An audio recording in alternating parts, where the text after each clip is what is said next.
ಎಲ್ಲ ಮಾತಾಡೋಣ ಅಕ್ಕಮಹಾದೇವಿ ಬಗ್ಗೆ. ಬರ್ನಾರ್ಡ್ ಶಾ ಅಂಥೇಳಿ ಇಂಗ್ಲೀಷ್ ನಾಟಕಕಾರ, ಅವನು ಬಹಳ ಶ್ರೇಷ್ಠ ನಾಟಕಕಾರ. ಪ್ರತಿದಿನ ವಾಕಿಂಗ್ ಹೋಗೋದು ಅವನ ಹವ್ಯಾಸ. ಬೆಳಿಗ್ಗೆ ನಾವೆಲ್ಲ ಹೋಗ್ತೀವಲ್ಲ ವಾಕಿಂಗು, ಆ ಥರನೇ ಅವನು ಅಲ್ಲಿ ಇಂಗ್ಲೆಂಡ್ನಲ್ಲಿ ಅದು ಒಂದು ಹವ್ಯಾಸ. ಅವನು ಮುಂದೆ ಒಬ್ಬ ಹೋಗ್ತಿರ್ತಾನೆ, ವಾಕಿಂಗ್ ಹೋಗ್ತಾ ಇರಬೇಕಾದ್ರೆ ಅವನು ಮುಂದೆ ಒಬ್ಬ ಹೋಗ್ತಾನೆ. ಅವನಿಗೇನೆಂದರೆ ಆ ವಾಕಿಂಗ್ ಸ್ಟಿಕ್ ಇರುತ್ತಲ್ಲ, ಕೋಲು, ಅದನ್ನು ಅಲುಗಾಡಿಸ್ಕೊಂತ ಹೋಗೋದು. ಅವನು ಹೆಂಗೆ ಅಲುಗಾಡಿಸ್ತಾ ಇರ್ತಾನೆ ಅಂದರೆ, ಯಾವಾಗ ಬೇಕಾದರೂ ಬರ್ನಾರ್ಡ್ ಶಾಗ್ ಮೂಗಿಗೆ ಬಡಿಬೋದು, ಅಷ್ಟು ಹತ್ರ ಹಿಂಗೆ ಸ್ವಿಂಗ್ ಮಾಡ್ತಾ ಹೋಗ್ತಾನೆ. ಹಿಂಗೆ ಅವನು ಕೇರೆ ಮಾಡಲ್ಲ, ಬೇರೆಯವರು ವಾಕಿಂಗ್ ಮಾಡ್ತಾ ಇದ್ದಾರೆ ಅಂತ ಕೇರೆ ಮಾಡಲ್ಲ ಅವನು. ಆಗ ಬರ್ನಾರ್ಡ್ ಶಾ ಅವನಿಗೆ ಹೇಳ್ತಾನೆ ಒಂದು ಮಾತು, ಅಯ್ಯ ನೀನು ಯಾಕೆ ಹಿಂಗೆ ಸ್ವಿಂಗ್ ಮಾಡ್ತಾ ಇದೆಯಾ, ನಿನ್ನ ವಾಕಿಂಗ್ ಸ್ಟಿಕ್ಕನ್ನು ಯಾಕೆ ಸ್ವಿಂಗ್ ಮಾಡ್ತಾ ಇದೆಯಾ? ಅದು ನನ್ನ ಸ್ವಾತಂತ್ರ್ಯ,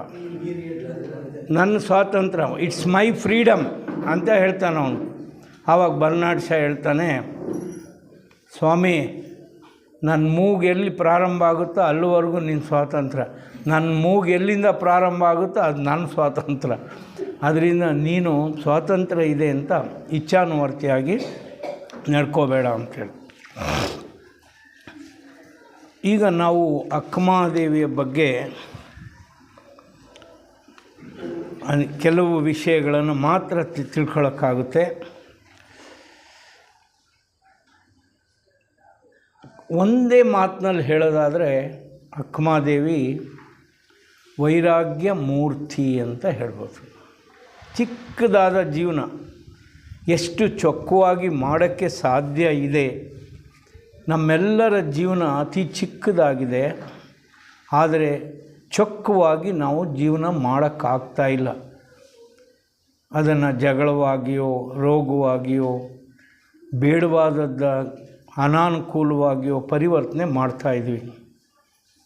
ಆದರೆ ಅಕ್ಕಮಹಾದೇವಿಯ ಥರ ಜೀವನ ಮಾಡಿದ್ರೆ ಆ ಚಿಕ್ಕ ಜೀವನವನ್ನು ಕೂಡ ನಾವಿವತ್ತು ಚರ್ಚೆ ಮಾಡ್ತಾಯಿದ್ವಿ. 1130 ಅಂತ ತಿಳ್ಕೊಳ್ಳಿ. ಅಕ್ಕಮಹಾದೇವಿ ಹುಟ್ಟಿರೋದು 1130ರಿಂದ 1160ರವರೆಗೂ 30 ವರ್ಷ ಜೀವನ ಮಾಡಿದ್ದಾರೆ. 900 ವರ್ಷಗಳಾದ ನಂತರ ಅಕ್ಕಮಹಾದೇವಿ ಬಗ್ಗೆ ಮಾತಾಡ್ತಾ ಇದ್ವಿ.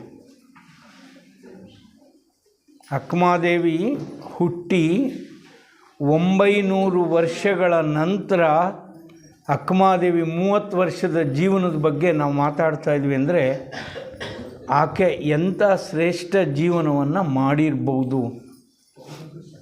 ಒಂದು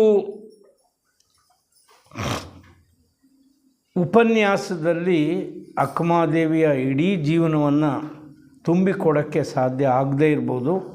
ಅದಕ್ಕೆ ನಾನು ಆಕೆಯ ಬಾಲ್ಯ, ಮದುವೆ ಮತ್ತು ಅನುಭವ ಮಂಟಪದಲ್ಲಿ ಆಕೆ ಎದುರಿಸಿದಂಥ ಸಂಘರ್ಷ, ವಾಗ್ವಾದ, ಅದಂತೂ ಅತ್ಯಂತ ಶ್ರೇಷ್ಠವಾಗಿದೆ.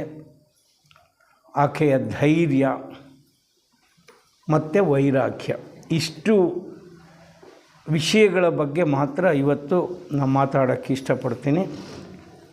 ಆ್ಯಸ್ ಯೂಶ್ವಲ್ ನಾವು ಎಲ್ಲ ತಿಳ್ಕೋಬೇಕು. ತಂದೆ ತಾಯಿ ಯಾರು, ಅಕ್ಕಮಹಾದೇವಿಯ ತಂದೆ ತಾಯಿಗಳು ಓಂಕಾರ ಶೆಟ್ಟಿ ಅಂತ ಕೆಲವರಲ್ಲಿ ಹಂಗೆ ಬಂದುಬಿಟ್ಟಿದೆ, ಲಿಂಗಮ್ಮ ಅಂತ. ಅದು ನಮ್ಮೆಲ್ಲರಿಗೂ ಗೊತ್ತಿರೋದು ನಿರ್ಮಲ ಶೆಟ್ಟಿ, ಸುಮತಿ ದೇವಿ ಅಂತ ಅಕ್ಕಮಹಾದೇವಿಯರ ತಂದೆ ತಾಯಿಗಳು. ನಾವೆಲ್ಲರೂ ಪ್ರಚಲಿತವಾಗಿರೋ ಅಂಥದ್ದು ನಿರ್ಮಲ ಶೆಟ್ಟಿ ಅನ್ನೋರ ತಂದೆ ಸುಮತಿ ದೇವಿ ಅಂತ. ಓಂಕಾರ ಶೆಟ್ಟಿ ಅಂತ ಒಂದು ಬಂದಿದೆ, ಅದೇನು ಅಷ್ಟು ಪ್ರಚಲಿತವಾಗಿಲ್ಲ. ಸುಮ್ಮನೆ ನಿಮ್ಮ ತಿಳುವಳಿಕೆಗೆ ಅಷ್ಟೇ ಹೇಳಿದೆ. ನಿರ್ಮಲ ಶೆಟ್ಟಿ ಮತ್ತು ಸುಮತಿ ದೇವಿ ಎಷ್ಟು ಕಾಲ ಅವರು ಜೀವನ ಮಾಡಿದರು ಅಂದರೆ 1130ರಿಂದ 1160ರವರೆಗೂ. ಈಗ ಈ ಅಕ್ಕಮಹಾದೇವಿ ಥರ ವ್ಯಕ್ತಿಗಳು ಬಾಲ್ಯದಿಂದಲೇ ಅವರು ಶ್ರೇಷ್ಠತೆಯನ್ನು ಗಳಿಸ್ತಾ ಇರ್ತಾರೆ. ಅವರ ನಡೆ ನುಡಿ ಎಲ್ಲವೂ ಭಿನ್ನವಾಗಿರುತ್ತೆ, ನಮ್ಮ ಥರ ಇರಲ್ಲ. ಅದು ಅಕ್ಕಮಹಾದೇವಿ ಜೀವನವೂ ಅಷ್ಟೇ. ಆಕೆ ಚಿಕ್ಕ ವಯಸ್ಸಿನವರಾಗಿದ್ದರೂ ಕೂಡ ಬಹಳಷ್ಟು ಶ್ರೇಷ್ಠತನ, ಎತ್ತರ ಮಟ್ಟದ ಚಿಂತನೆ ಆ ಬಾಲ್ಯದಲ್ಲೇ ಇರುತ್ತೆ ಅಕ್ಕಮಹಾದೇವಿ. ಕೌಶಿಕ ಅಂತ ಜೈನ ರಾಜ, ಚಿಕ್ಕ ಹುಡುಗಿ ಅಕ್ಕಮಹಾದೇವಿ, ಮೈನರ್ ಆಗ ಕಾಲದಲ್ಲಿ. ಇವಾಗ 18ಕ್ಕೆ ಒಳಗೆ ಮದುವೆ ಆಗಂಗಿಲ್ಲ, ಗಂಡಸಿಗೆ 21 ವರ್ಷ ಆಗಬೇಕು. ಇಲ್ಲದೇ ಇದ್ದರೆ ಏನಾದ್ರೂ ಲೈಂಗಿಕ ಸಂಪರ್ಕ ಮಾಡಿಬಿಟ್ರೆ ಅವನಿಗೆ ಪೋಕ್ಸೋ ಅಂತ ಒಂದು ಕಾಯ್ದೆ ಇದೆ, ಅದರಲ್ಲಿ ಹಾಕಿಬಿಡ್ತಾರೆ. ಅದು ಒಪ್ಪಿಗೆ ಒಪ್ಪಿಗೆ ಇಲ್ಲವೋ ಅದು ಮುಖ್ಯ ಅಲ್ಲ, ಅಮುಖ್ಯ. With consent or without consent, ನಿಮ್ಮ ಒಪ್ಪಿಗೆಯಿಂದ ಕೃತ್ಯ ನಡೆದಿದೆಯೋ, ಒಪ್ಪಿಗೆ ಇಲ್ಲದೇ ನಡೆದಿದೆಯೋ ಇಲ್ಲ, ಏಜ್ ಅಷ್ಟೇ ನೋಡ್ತಾರೆ. ಡೇಟ್ ಆಫ್ ಬರ್ತ್ ಸರ್ಟಿಫಿಕೇಟ್ ತರ್ರಿ ಅಂತಾರೆ, ಶಿಕ್ಷೆ ಕೊಡಬೇಕಂತ ಅಷ್ಟೇ. ಈಗ ಆ ಥರ ಇದೆ. ಅಕ್ಕಮಹಾದೇವಿ ಈ ಒಂದು ಸಭೆಯಲ್ಲಿ ಅಕ್ಕಮಹಾದೇವಿ ಹೋಗಿರ್ತಾರೆ. ಕೌಶಿಕ ರಾಜ ಅಲ್ಲಿ ನೋಡ್ತಾನೆ. ಆಗ ರಾಜ ಬಹುವಲ್ಲಭ ಅಂತ ಯಾವಾಗಲೂ ಹೆಸರು. ರಾಜನಿಗೆ ಭಾರಿ ಜನ ಪತ್ನಿಯರು ಅಂತ. ಇದು ಒಂದು ತಮಾಷೆನೂ ಕೂಡ ಇದೆ. ಹೈದರಾಬಾದ್ ನಿಜಾಮ ಇದ್ದ, ನಿಜಾಮನ ಆಳ್ವಿಕೆಗೆ ಒಳಪಟ್ಟಿತ್ತು ಹೈದರಾಬಾದ್. ಅಲ್ಲಿ ಒಂದು ಹೆಣ್ಣನ್ನು ನೋಡ್ದ ಅವನು. ನಿಮ್ಮ ಬಾ ಕರ್ಕೊಂಬರ್ರೋ ಅಂತ ಅಂದರು ಅವರು. ಅವರ ಅನುಯಾಯಿಗಳಿರ್ತಾರಲ್ಲ, ಸೇವಕರುಗಳು, ಕರ್ಕೊಂಬಾಪ ಈ ಹೆಣ್ಣನ್ನು. ನೋಡು, ನಿನಗೆ ಇಷ್ಟ ಬಂದಿದೆ, ನನಗೆ ಮದುವೆ ಆಗಬೇಕು. ಆಗ ಅವಳು ಪ್ರಶ್ನೆ ಕೇಳ್ತಾಳೆ, ನಾನು ಎಷ್ಟು ಸಾರಿ ಮದುವೆ ಆಗ್ತೀಯ ನೀನು ಅಂತ. ಅಂದರೆ ಮದುವೆ ಆಗಿಬಿಟ್ಟಿದ್ದಾನೆ, ಆಲೇ ಕೈ ಬಿಟ್ಬಿಟ್ಟಿದ್ದಾನೆ, ಅವಳು ಬೀದಿ ಪಾಲು ಆಗಿಬಿಟ್ಟಿದ್ದಾಳೆ. ಆದರೂ ಮತ್ತೆ ನೋಡಿ ಮತ್ತೆ ಆಕರ್ಷಿತನಾಗಿದ್ದಾನೆ. ಈ ರೀತಿ ರಾಜ ಬಹುವಲ್ಲಭ ಅಂತ ಯಾವುದೇ ಮಹಾರಾಜರ ಆ ಕಾನೂನನ್ನೇ ಬದಲಾಯಿಸಿದ್ದಾರೆ.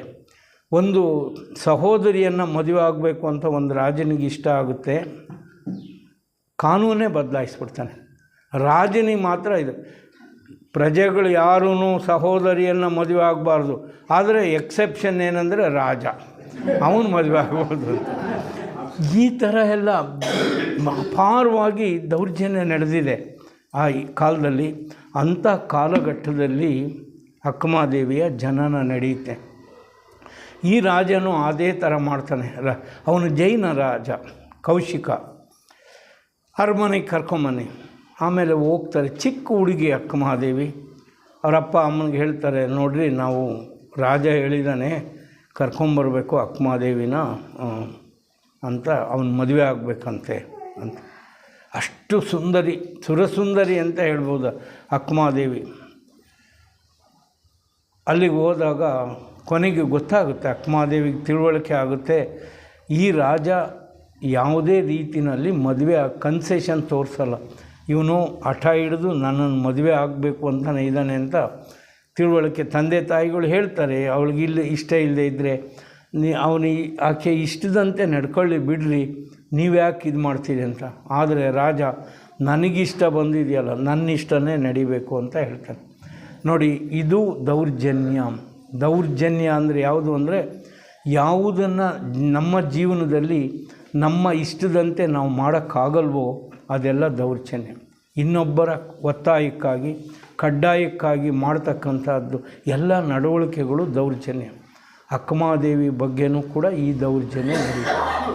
ಆಯ್ತಪ್ಪ ರಾಜ, ನೀನು ಮದುವೆ ಆಗ್ತೀನಿ ಅಂತೆಲ್ಲ, ಮದುವೆ ಆಗು, ಆದರೆ ನಾನು 3 ಷರತ್ತುಗಳು ಹಾಕ್ತೀನಿ. ನೀನು ಆ ಷರತ್ತುಗಳನ್ನ ಮೀರಿದೆ ಅಂದರೆ ನಾನು ಇಲ್ಲಿಂದ ಹೊರಟು ಹೋಗ್ತೀನಿ. ನೋಡು, ಹಂಗಾದರೆ ಮಾತ್ರ. ಮೊದಲನೇ ಷರತ್ತು, ನಾನು ಮುಟ್ಟಬಾರ್ದು. ನೀನು ಒತ್ತಾಯದಿಂದ ನನ್ನ ಹತ್ರ ನೀನು ಯಾವುದೇ ಲೈಂಗಿಕ ದೌರ್ಜನ್ಯ ಮಾಡಿಕೊಡು. ರೆಡಿನಾ?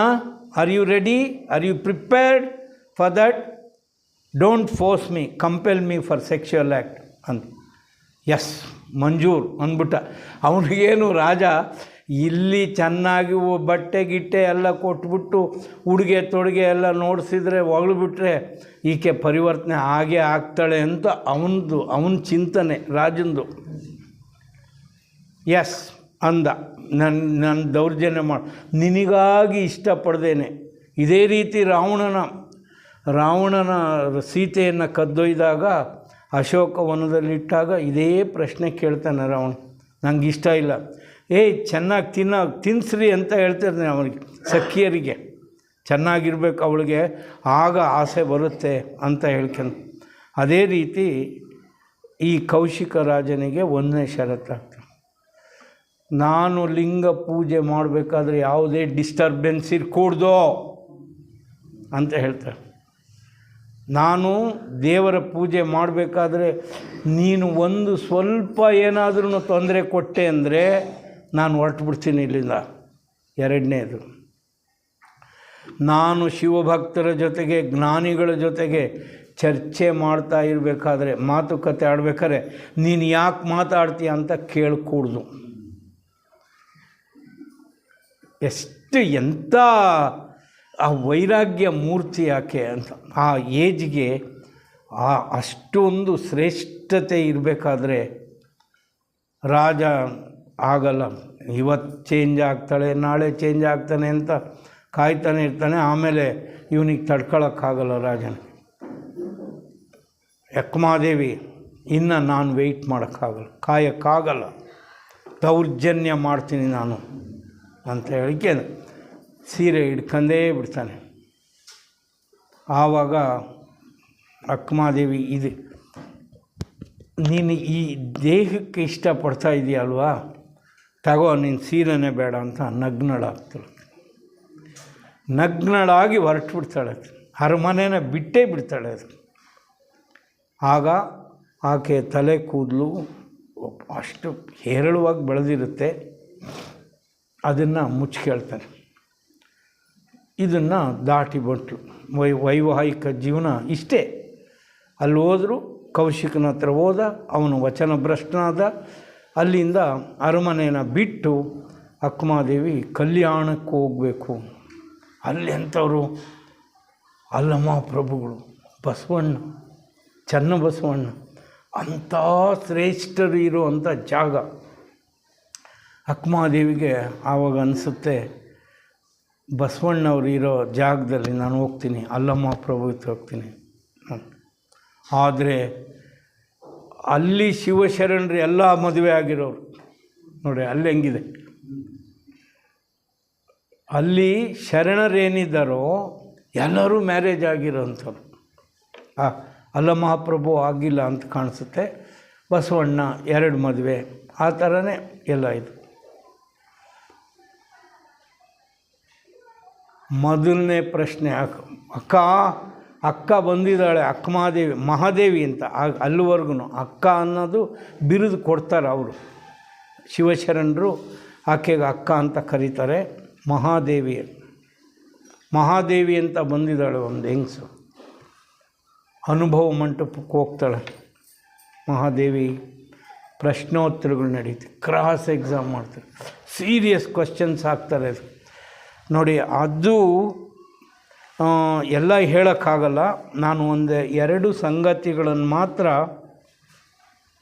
ಹೇಳ್ತೀನಿ. ಅದು ಮಹಾದೇವಿಗೆ ಅಲ್ಲಮಹಾಪ್ರಭು ಆ ಪೀಠಾಧ್ಯಕ್ಷರಿದ್ದಂಗೆ, ಆ ಅನುಭವ ಮಂಟಪಕ್ಕೆ ಅವರೇ ಯಜಮಾನರು. ಹೌದವಾಗ ನಿನ್ನ ಗಂಡ ಯಾರವ, ನೀನು ಇಲ್ಲಿ ಎಲ್ಲ ಶರಣರಿದ್ದಾರೆ, ನೀನು ಈ ಥರ ನಗ್ನಳಾಗಿ ಬಂದುಬಿಟ್ಟಿದೆಯಲ್ಲ, ನೀನು ನಮ್ಮ ಶರಣರಿಗೆ ಮನಸ್ಸು ನೋಯುತ್ತೆ ನೀನು ಈ ಥರ ಮಾಡಿದರೆ. ನಿನ್ನ ಗಂಡ ಯಾರು?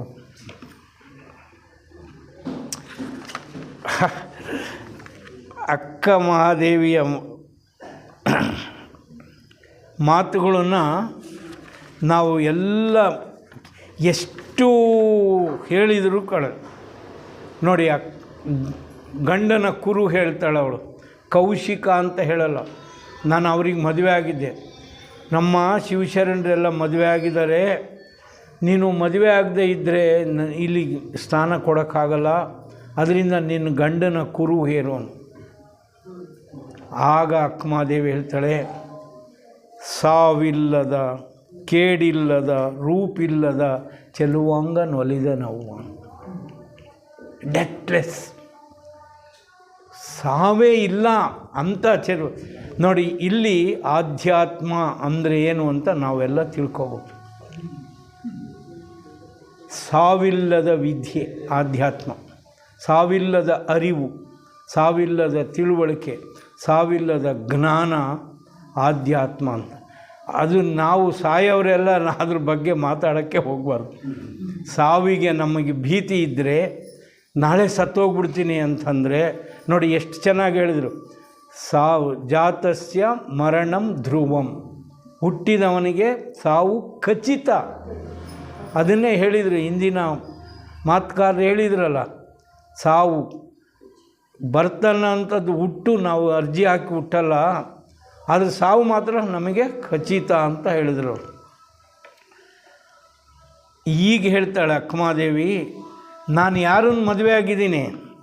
ಸಾವಿಲ್ಲದ ಕೇಡಿಲ್ಲದ ರೂಹಿಲ್ಲದ ಚನ್ನ ಮಲ್ಲಿಕಾರ್ಜುನನ, ಅವನೇ ನನ್ನ ಪತಿ, ನಾನು ಅವನ ಸತಿ, ಶರಣ ಸತಿ ಲಿಂಗ ಪತಿ ಅಂತ.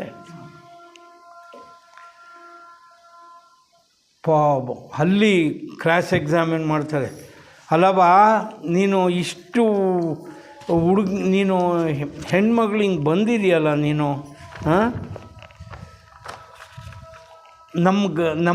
ನಮ್ಮ ಶರಣರ ಗತಿ ಏನಾಗಬೇಕು? ನೀನು ಇಲ್ಲಿ ಈ ಥರ ನಗ್ನ ಶರೀರಿಯಾಗಿ ಬಂದರೆ ಅಂತ ಹೇಳ್ತಾರೆ. ನೋಡಿ ಅಕ್ಕಮಹಾದೇವಿ ಎರಡು ಮಾತ್ರ ಸಂದರ್ಭ ಮಾತ್ರ, ಇನ್ನೂ ಬಹಳ ದೀರ್ಘವಾದ ಪ್ರಶ್ನೆ ಕೇಳಿದ್ದಾರೆ. ಅವೆಲ್ಲ ನಮಗೆ ತಲುಪುತ್ತೋ ಇಲ್ವೋ ಗೊತ್ತಿಲ್ಲ. ನಾನು ಎರಡು ಮಾತ್ರ ಉದಾಹರಣೆಗಳನ್ನು ಹೇಳ್ತೀನಿ. ಕಾಯ ಕರ್ರನೆ ಕಂದಿದರೇನು, ಮಿರ್ರನೆ ಮಿಂಚಿದರೇನು, ಚನ್ನ ಮಲ್ಲಿಕಾರ್ಜುನನು ಒಲಿದ ದೇಹ ಎಂತಿದ್ದರೇನು.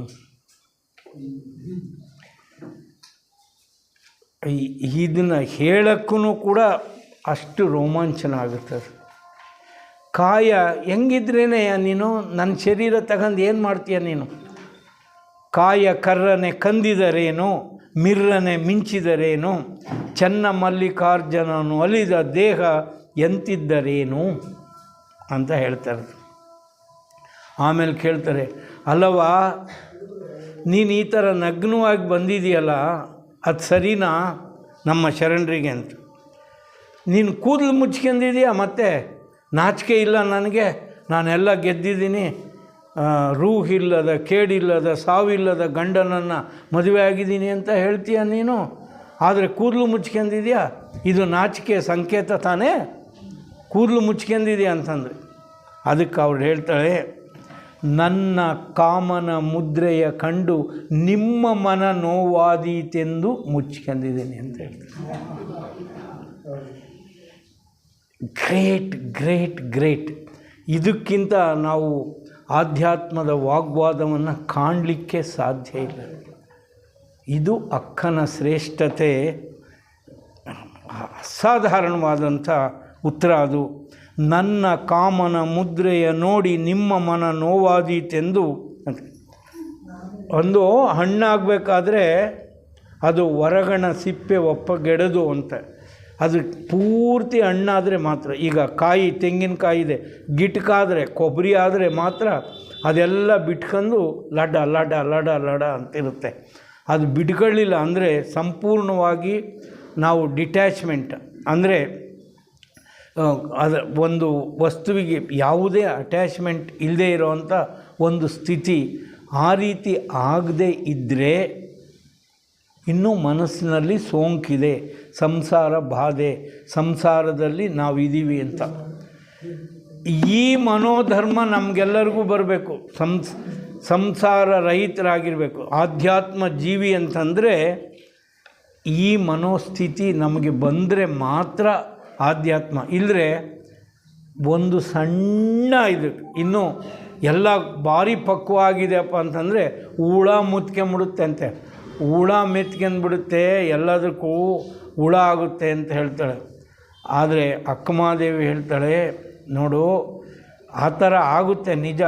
ಒಪ್ಪಗೆಡದೇ ಇದ್ದರೆ ಸಿಪ್ಪೆ ಒಪ್ಪಗೆಡದೇ ಇದ್ದರೆ ಹಣ್ಣೊಳಗೆ ಹುಳ ಎಲ್ಲ ಪಿತಿ ಪಿತಿ ಅಂತ ಹೇಳ್ತವೆ ನಿಜ.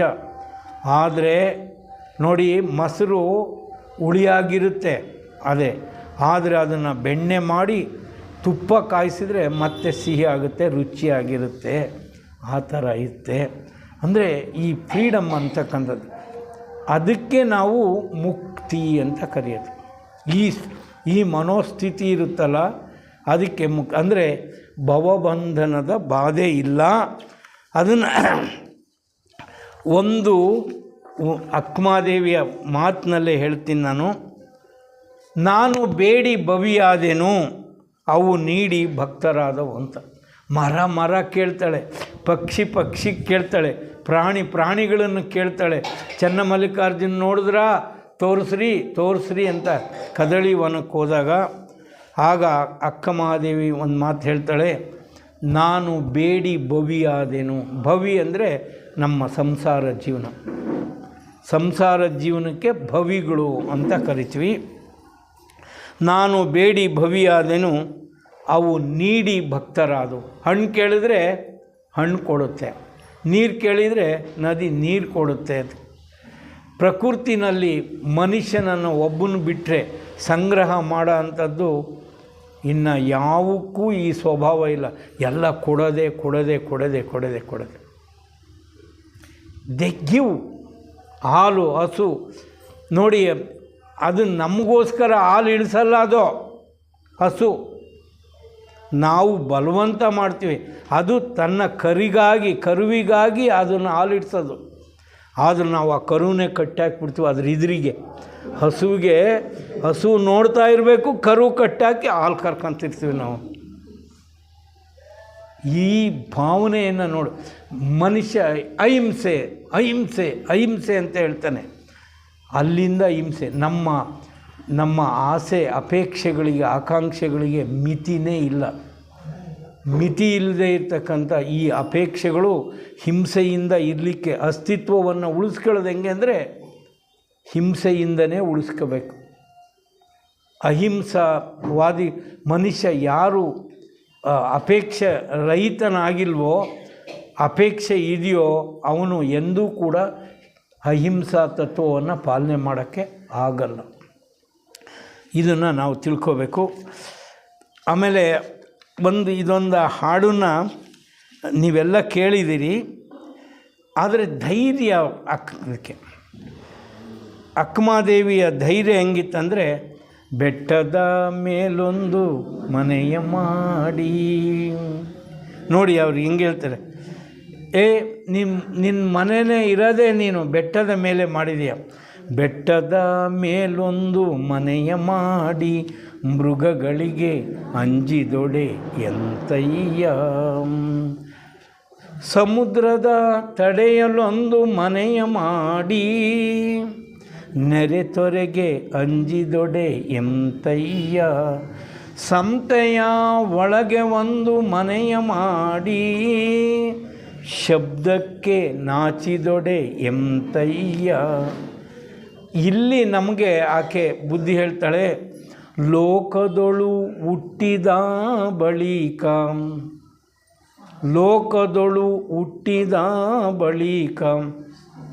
ಸ್ತುತಿ ನಿಂದೆಗಳು ಬಂದೊಡೆ ಕೋಪವ ತಾಳದೆ ಮನದಲ್ಲಿ ಸಮಾಧಾನಿಯಾಗಿರಬೇಕು. ಬೆಟ್ಟದ ಮೇಲೊಂದು ಮನೆಯ ಮಾಡಿ ಮೃಗಗಳಿಗೆ ಅಂಜಿದೊಡೆ ಎಂತಯ್ಯ. ಸಂತೆಯ ಒಳಗೊಂದು ಮನೆಯ ಮಾಡಿ ಶಬ್ದಕ್ಕೆ ನಾಚಿದೊಡೆ ಎಂತಯ್ಯ. ಲೋಕದೊಳು ಹುಟ್ಟಿದ ಬಳಿಕ ಸ್ತುತಿ ನಿಂದೆಗಳು, ಇದು ಕಾಮನ್, ಯಾರೂ ತಪ್ಸೋಕ್ಕಾಗಲ್ಲ. ನೋಡಿ, ಒಂದು ಗೇಮ್ ತೊಗೊಳ್ಳಿ, ಫುಟ್ಬಾಲು. 10 ಜನ ನಿಮ್ಮ ಸಹಾಯ ಮಾಡೋಕ್ಕಿರ್ತಾರೆ. ಪಾಸ್ ಕೊಡ್ತಾನೆ, ಗೋಲ್ ಹೊಡಿತಾನೆ, ಗೋಲ್ ಕೀಪರ್ ಇರ್ತಾನೆ, ಅವನು ಪ್ರೊಟೆಕ್ಷನ್ ಕೊಡ್ತಾನೆ. 10 ಜನ ವಿರೋಧಿಗಳಿದ್ದಾರೆ. ಇಷ್ಟೇ ಸಮನಾದಂಥ ವಿರೋಧ ಆ ಕಡೆ ಎದುರುಗಡೆ. ಅವನು ನಮ್ಮ ಕಾಲಿಗೂ ಹೊಡಿಬೋದು, ತಲೆಗೂ ಚೆಂಡು ಹೊಡಿಬೋದು, ಚೆಂಡು ನಮಗೆ ದಿಕ್ಕು ಹೊಡಿಬೋದು, ತಲೆ ನಮಗೆ ದಿಕ್ಕಿ ಹೊಡಿಬೋದು, ಹೊಟ್ಟೆಗೂ ಹೊಡಿಬೋದು, ತಿವಿಬೋದು. ಅವನು ಏನೋ ಮಾಡ್ತಾನೆ. The game should go on. ನಮ್ಮ ಜೀವನ ಅನ್ನೋ ನಾಟಕ ನಡೀತಾನೇ ಇರಬೇಕು. ಅದಕ್ಕೇನು ಮಾಡ್ತೀವಿ, ಆ ಪಟ್ಟೆ ಹೊರಗೋದ್ರೂ ಚೆಂಡು ಮತ್ತೊಂದಿಡೋದು, ಮತ್ತೆ ಹೊಡ್ಕೊಂತ ಹೋಗೋದು ಆಡ್ತಾ ಇರೋದೇ ಅದಕ್ಕೆ. ಅದರಿಂದ ನಾವು ಎಲ್ಲಿವರೆಗೂ ನಮ್ಮ ಕೊನೆ ಬರುತ್ತೋ ಅಲ್ಲಿವರೆಗೂ ಆಟ ಆಡ್ತಾನೇ ಇರಬೇಕು. ಬುಗುರಿ ಚಾಟಿ ಸುತ್ತಿ ಬಿಟ್ಟಿದ್ದೀವಿ. ಬುಗುರಿ ತಿರುಗ್ತಾ ಇದೆ. ಬೇರೆಯವನ ಕಾಲಾಗ ಹೊಡೆದಾದರೂ ಕೆಡಿಸ್ಲಿ, ಇಲ್ಲದ್ರೆ ಏನೂ ಇಂಟರ್ಫಿಯರೆನ್ಸ್ ಇಲ್ಲ ಅನ್ನಿ. ಬುಗುರಿ ತಾನೇ ತಿರುಗಿ ತಿರೆಗುರುಳುವುದು ಒಂದು ದಿನ. ತಿರೆ ಅಂದರೆ ಭೂಮಿ. ಬುಗುರಿ ನೀವು ಯಾರು ಭಾಳ ತೊಂದರೆ ಕೊಟ್ಟರು ಅಂದರೆ ನಡುವೆ ಆತ್ಮಹತ್ಯೆನೋ ವಿಷ ಕುಡಿಯೋದೋ ಏನೋ ಒಂದು ಮಾಡ್ಕೊಂಡು ಸಾಯ್ಬೋದು. ಒಂದು ವೇಳೆ ಯಾರ್ದೂ ಇಂಟರ್ಫಿಯರೆನ್ಸ್ ಇಲ್ಲ ಅಂತ ಭಾವಿಸಿದ್ರು ಕೂಡ ಆಗ್ಲೂ ಕೂಡ ನಮಗೆ ಒಂದು ಕೊನೆ ಇದೆ. ಸುತ್ತಿ ಒಂದು ದಿವಸ ಕೆಳಗೆ ಬಿದ್ದೋಗ್ತೀವಿ. ಈ ರೀತಿಯ ನಮ್ಮ ಜೀವನ ಇರುತ್ತೆ. ಅದನ್ನು ನೋಡಬೇಕು. ಇದು ಒಂದು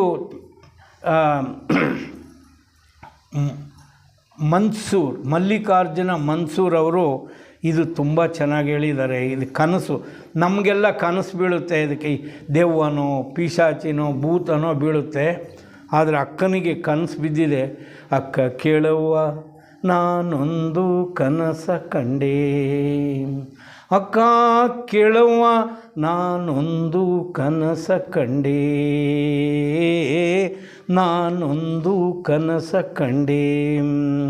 ಅಕ್ಕಿ ಅಡಕೆ ತೆಂಗಿನಕಾಯ ಕಂಡೇ ನೋವ, ಅಕ್ಕಿ ಅಡಕೆ ತೆಂಗಿನಕಾಯ ಕಂಡೇ ನೋವ, ನಾನೊಂದು ಕನಸ ಕಂಡೇ, ಅಕ್ಕ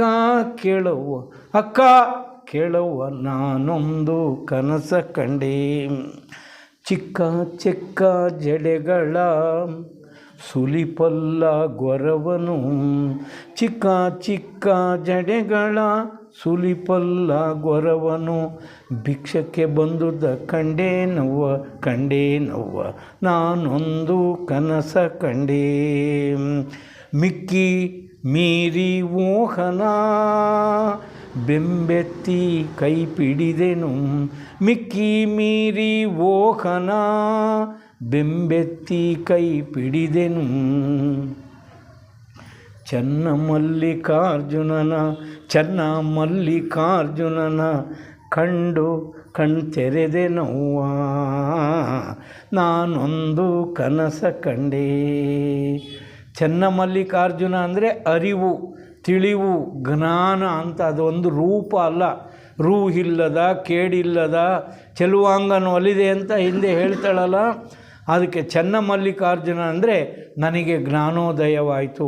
ಐ ವಾಸ್ ಎನ್ಲೈಟೆಂಡ್ ಅಂದರೆ ಜ್ಞಾನೋದಯ ಆಯಿತು. ಬುದ್ಧನಿಗೆ ಹೆಂಗೆ ಬೆಳಕು ಗೋಚರ ಆಗುತ್ತೋ ನನಗೆ ಗೊತ್ತಾಯಿತು ಯಾವುದು ಶಾಶ್ವತ, ಯಾವುದು ಅಶಾಶ್ವತ, ಯಾವುದಕ್ಕೆ ಬಡಿದಾಡಬೇಕು, ಯಾವುದಕ್ಕೆ ಬಡಿದಾಡಬಾರ್ದು ಅನ್ನೋವಂಥ ತಿಳಿವು ನನಗೆ ಗೊತ್ತಾಯಿತು. ಚೆನ್ನ ಮಲ್ಲಿಕಾರ್ಜುನನ ಕಂಡು ಕಣ್ತೆರೆದೆ ನೋವ, ನಾನೊಂದು ಕನಸ ಕಂಡೇ. ಇದು ಅಸಾಧ್ಯವಾದಂಥ ಅವರ ಜೀವನ. ಇನ್ನು ವೈರಾಗ್ಯದ ಬಗ್ಗೆ, ಅಕ್ಕ ವೈರಾಗ್ಯವನ್ನು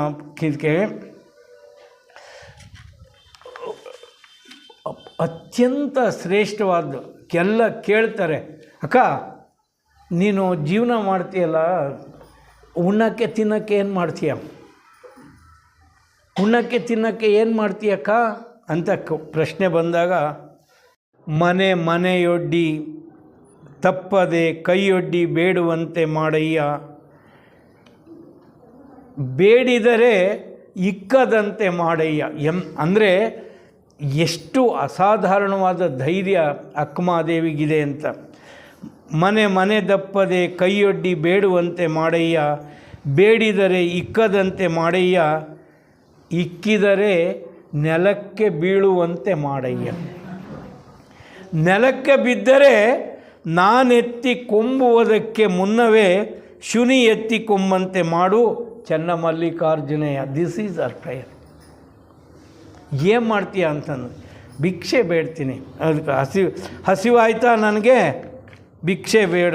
ಇದಕ್ಕೆ ಹಸಿವಾದರೆ ಊರೊಳಗೆ ಭಿಕ್ಷಾನ್ನಗಳುಂಟು, ತೃಷಿ ಆದರೆ ಕೆರೆ ಬಾವಿ ಹಳ್ಳಗಳುಂಟು, ಶಯನಕ್ಕೆ ಆಳು ದೇಗಲ ಉಂಟು ಚನ್ನಮಲ್ಲಿಕಾರ್ಜುನಯ್ಯ, ಆತ್ಮಸಂಗಾತಕ್ಕೆ ನೀನೆನೆಗುಂಟು. ಸತ್ಸಂಗ ಮೀನ್ಸ್ ದಿಸ್, ಆತ್ಮಸಂಗಾತ. ಅದಕ್ಕಿಂತ ನಾನು ಬಹಳ ಒಳ್ಳೆಯ ಕೆಲಸ ಮಾಡಿದೆ ಏನೇನೂ ಅಲ್ಲ ಅದು.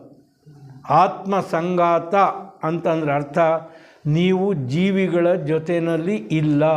ನಿಮ್ಮ ಗೆಳೆತನ ಏನಿದ್ರೂ ಆತ್ಮಸಂಗಾತ, ಅರಿವಿನ ಜೊತೆಗೆ, ತಿಳುವಳಿಕೆ ಜೊತೆಗೆ, ಜ್ಞಾನದ ಜೊತೆಗೆ, ಮಾಸಿ ಹೋಗದಂತಹ ವಸ್ತುವಿನ ಜೊತೆಗೆ, ಅದು ಆತ್ಮಸಂಗಾತ. ನಾವು ಸತ್ಸಂಗ ನಮ್ಮ ಅಲ್ಲಿ ಕರ್ಕೊಂಡು ಹೋಗ್ಬೋದು. ಸತ್ಸಂಗ ಎಲ್ಲಿ ಕರ್ಕೊಂಡು ಹೋಗ್ಬೋದು? ಆತ್ಮಸಂಗಾತದ ಕಡೆಗೆ ಕರ್ಕೊಂಡು ಹೋಗ್ಬೋದು ಅಷ್ಟೇ. ಬಟ್ ಸತ್ಸಂಗ ಅನ್ನೋದು ಒಂದು ನಮ್ಮ ಜನಗಳು, ಒಳ್ಳೆಯ ಜನಗಳನ್ನು ಸಹವಾಸ ಮಾಡ್ತಕ್ಕಂಥದ್ದು. ಆತ್ಮಸಂಗಾತ ಅಂತಂದರೆ you are with the God, ಅಂದರೆ ಯಾವ ವಿಕಾರವೂ ಇಲ್ಲದೆ ಇರುವಂಥ ಒಂದು ಮನೋಸ್ಥಿತಿ ಅದು. ನಾನು ಮಾಡಿದೆ ಅಂತಾಗಲಿ, ನಾನು ಬಿಟ್ಟೆ ಅಂತಾಗಲಿ, ಇನ್ನೊಬ್ರಿಗೆ ಉಪಕಾರ ಮಾಡಿದೆ ಅಂತಾಗಲಿ, ನೋ. ಅದಕ್ಕೆ ಸ್ವಾಮಿ ವಿವೇಕಾನಂದರು ಎಲ್ಲ ಚಿಂತೆ ಮಾಡಿ ಮಾಡಿ ಕೊನೆಗೆ ಹೇಳ್ತಾರೆ, renunciation and service what we can do. ಅದಕ್ಕೆ ಕೊನೆಗೆ ಅವರು ಹೇಳ್ತಾರೆ, ತ್ಯಾಗ ಮತ್ತು ಸೇವೆ ಮಾತ್ರ ಈ ಜಗತ್ತಿನಲ್ಲಿ ನಾವು ಮಾಡೋಕ್ಕಾಗುತ್ತೆ. ಇನ್ನು ಉಳಿದಿರೋದೆಲ್ಲ ಈ ಜಗತ್ತಿನಿಂದನೇ ಬಂದಿದೆ, ಜಗತ್ತಿಗೆ ವಾಪಸ್ ಹೋಗುತ್ತೆ. ನೀವು ಕೊಟ್ಟರೆ ಒಳ್ಳೆಯದು, ಕೊಡದಿದ್ರೆ ಬಲವಂತವಾಗಿ ಕಿಟ್ಕೊಂತಾರೆ. ಈಗ ಯಾರು ಕಳ್ಳರು ಬರಬೇಕಾಗಿಲ್ಲ, ಮನೆಯಾಗಿದ್ದಾರಲ್ಲ ಮಕ್ಕಳುಗಳು, ಅವರಿಗೆ ಇನ್ನೊಂದು ಹೆಸರು ಹಿಂಗಿಡ್ಬೋದು ಅಷ್ಟೇ. ನಾನು ಹೇಳಿದ್ನಲ್ಲ ಅದು, ಅವರು ಹೊಡಿತಾರೆ. ಹೊಡ್ಕೊಂತಾರೆ, ನಿನಗೆ ಯಾಕೆ ಮುದುಕ, ಯಾಕೆ ಟ್ರೆಜರಿ ಬೀಗ ಇಟ್ಕೊಂಡಿದ್ದೀಯ, ಇನ್ನೂ ಮುಪ್ಪು ಬಂದ್ರೂ ತೆಗಿ ಅಂತ ಹೇಳ್ತಾರೆ. ಒಂದು ನಾನು ವಕೀಲ ಆಗಿದ್ದಾಗ ಒಂದು ಮನೆಗೆ ಹೋದರು, ಶ್ರೀಮಂತ ಕುಟುಂಬ ಅದು, ಭಾಳ ಶ್ರೀಮಂತರಾಗಿದ್ದರು. ಅವನು ವಿಲ್ ಬರೆಸ್ಬೇಕು ಅಂತ ಕರ್ಕೊಂಡು ಹೋಗಿದ್ರು ನನಗೆ. ಇವನು ನಮ್ಮಪ್ಪ ವಿಲ್ಲೇ ಬರೆಯಲ್ಲ ಸರ್, ಬರ್ರಿ ಸರ್ ಅದೇನೋ ಹೇಳ್ತಾನಂತೆ ನಿಮ್ಮ ಹತ್ರ ಅಂತ. ಟ್ರೆಜುರಿ ಕೀ ಹಿಂಗೆ ಹಿಡ್ಕೊಂಬಿಟ್ಟಿದ್ದ, ಹಿಂಗೆ ತಗ್ಗಕ್ಕೆ ಹೋದ್ರೂ ಹಿಡ್ಕೊಳಕ್ಕೆ ಅಂತ ನೋಡಿರಿ ಸರ್, ಒದ್ರೆ ಬೀಳ್ತಾನೆ ಆ ಕಡೆಗೆ, ಹಿಡ್ಕೊಂಡದಾನೆ, ಬೀಗದ ಕೈ ಹಿಡ್ಕೊಂಡು ಕೂತಿದ್ದಾನೆ. ಏನು ಮಾಡಿದೆ, ಬ್ಯಾಂಕ್ನಾಗೆ ಇದ್ದಾನೆ, ಎಲ್ಲೆಲ್ಲೋ ಒಡವೆ ಇಟ್ಟಿದ್ದಾನೆ ಅಂತ ಹೇಳ್ತಾಯಿದ್ರು. ನಮಗೆ ಅಷ್ಟು ಅಟ್ಯಾಚ್ಮೆಂಟ್ ಅಂತಂದರೆ ಹೇಳೋಕ್ಕಾಗದೇ ಇರೋಷ್ಟು ಬಂಧನದಲ್ಲಿ ನಾವು ಸಿಗಾಕೊಂಡಿದ್ವಿ ನಮ್ಮ ಆಲೋಚನೆಗಳಿಂದ. ನಮ್ಮ ಅವ್ರಿಗೆ ಹೇಳಿದ್ರು, ಈಗ ಎಲ್ಲರಿಗೂ ನಮಗೆಲ್ಲರಿಗೂ ಗೊತ್ತು ತಾಯಿ ಗರ್ಭದಿಂದ ನಾವೆಲ್ಲ ಸಮಾನವಾಗಿ ಹುಟ್ಟಿದ್ವಿ ಅಂತ. ಆದರೆ ನಾನು ಇಂಥ ಧರ್ಮಕ್ಕೆ ನನ್ನ ಧರ್ಮ ಮೇಲು ಅಂತ ಎತ್ತರಕ್ಕೆ ಏರಿಸ್ಕೊಂಬಿಟ್ಟಿದ್ವಿ. ಅಲ್ಲಿ ಒಂದು ತಾರತಮ್ಯ ಅಂದರೆ ಡಿವೈಡ್ ಮಾಡುತ್ತೆ ನಮ್ಮನ್ನು. ನನ್ನ ಜಾತಿ ಇಂಥದ್ದು, ನಿನ್ನ ಜಾತಿ ಇಂಥದ್ದು, ಅಲ್ಲೊಂದು ಮತ್ತೊಂದು ಸಾರಿ ಡಿವಿಷನ್ ಆಗುತ್ತೆ. ನಾನು ಹೆಣ್ಣು, ನೀನು ಗಂಡಸು, ಅದರಿಂದ ಮತ್ತೊಂದು ಸಾರಿ ಡಿವಿಷನ್ ಆಗುತ್ತೆ. ಕಾಸ್ಟ್, ರೇಸು, ಇದೆಲ್ಲ ಎಲ್ಲದರಲ್ಲೂ ಡಿವೈಡ್ ಮಾಡ್ತಾ ಮಾಡ್ತಾ ಮಾಡ್ತಾ ಛಿದ್ರ ಆಗಿ ನಾವು ಹೋಗಿದ್ವಿ. ಬರೀ ಗೋಡೆಗಳೇ ಕಾಣುತ್ತೆ, ಮನೆಗೆ ನೋಡಿದರೆ ಜಾಗನೇ ಇಲ್ಲ, ಬರೀ ಗೋಡೆ ಹಾಕ್ಯಂದ್ವಿ. ಇಂಥ ಮಹಾತ್ಮರ ಸತ್ಸಂಗದಲ್ಲಿ ಈ ಥರ ಶ್ರೇಷ್ಠ ಚಿಂತನೆ, ನಿಜವಾದ ಅರಿವು ನಮಗೆ ಮೂಡುತ್ತೆ. ಅದರಿಂದ ಕೊನೆಗೆ ಒಂದು ಮನುಷ್ಯ, ಇದನ್ನು ಪುರಂದರದಾಸರದ ಇದರಲ್ಲೂ ಕೂಡ ಹೇಳಿದ್ದಾರೆ, ಮನುಜ ಜನುಮವಿದೇನು ಸುಖ ಅಂತ ಹೇಳಿ, ಅಲ್ಲಿ ನೀರಿಲ್ಲದಿದ್ದರೆ ನಾರುವ ದೇಹ ಇದೇನು ಸುಖ ಅಂತ. ಅದೇ ರೀತಿ ಅಕ್ಕಮಾದೇವಿ ಒಂದು ಈ ದೇಹದ ಬಗ್ಗೆ ಆ ಕೌಶಿಕ ರಾಜ ಭಾಳ ಇಷ್ಟಪಡ್ತಾನಲ್ಲ, ಅವನಿಗೆ ಹೇಳ್ತಾಳೆ, ಶರೀರ ಏನು ಅಂತಂದರೆ ಇದನ್ನು ನೋಡಿ, ಇದನ್ನು ಇದನ್ನು ವಿಚಾರ ಮಾಡಿ ನೀವು. ಅಮೇದ್ಯದ ಮಡಕೆ, ಅಮೇದ್ಯ ಅಂದರೆ ಟಚ್ ಮಾಡೋಕ್ಕಾಗದೇ ಇರೋವಂಥ ವಾಸನೆ ಬರುವಂತಹ ಅಮೇದ್ಯ ಅಂತಂದರೆ ಕಹಿ, ವೇಸ್ಟ್. ಅದು ಅಮೇದ್ಯದ ಮಡಕೆ ಈ ಶರೀರ. ಮೂತ್ರದ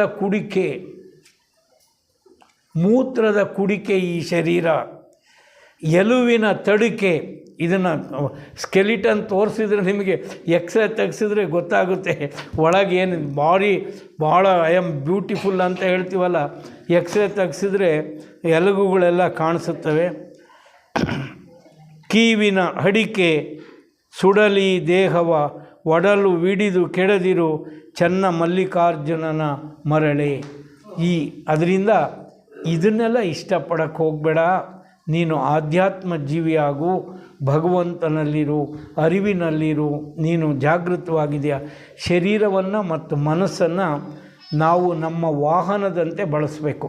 ಅಂದರೆ ಇವು ಅನವಶ್ಯಕ ಅಂತ ಆಗಲ್ಲ. ಅದು ಈಗ ನಿಮ್ಮ ಸ್ಕೂಟ್ರಿಗಿದೆ, ಡೀಸೆಲ್ ಹಾಕ್ಸ್ತೀರಿ, ಪೆಟ್ರೋಲ್ ಹಾಕ್ಸ್ತೀರಿ. ಬಸ್ ಇದೆ, ಡೀಸೆಲ್ ಹಾಕ್ಸ್ತೀರಿ, ಪೆಟ್ರೋಲ್ ಹಾಕ್ಸಿ ನೀವು ಅದನ್ನು ಉಪಯೋಗಿಸ್ತೀರಿ. ಶರೀರವನ್ನು ನಾವು ಆತ್ಮಜ್ಞಾನಿಗಳಾದರೆ ಈ ಶರೀರವನ್ನು, ಮನಸ್ಸನ್ನು ಸದುಪಯೋಗ ಮಾಡ್ಕೊಳ್ಳೋಕ್ಕೆ ಸಾಧ್ಯ ಇದೆ. ಅದನ್ನು ಆ ರೀತಿ ನಾವು ಮಾಡಬೇಕು. ಇಂಥ ಸತ್ಸಂಗದಲ್ಲಿ ಅಂಥ ಯೋಚನೆಗಳಿಗೆ ಅವಕಾಶ ಅಂತ ಹೇಳಿ ನನಗೆ ಕೊಟ್ಟ ಅವಕಾಶಕ್ಕಾಗಿ ಗೌರವಪೂರ್ವಕವಾಗಿ ನಮಿಸಿ ನನ್ನ ಮಾತು ಮುಗಿಸ್ತೀನಿ. ನಮಸ್ಕಾರ. ಧನ್ಯವಾದಗಳು.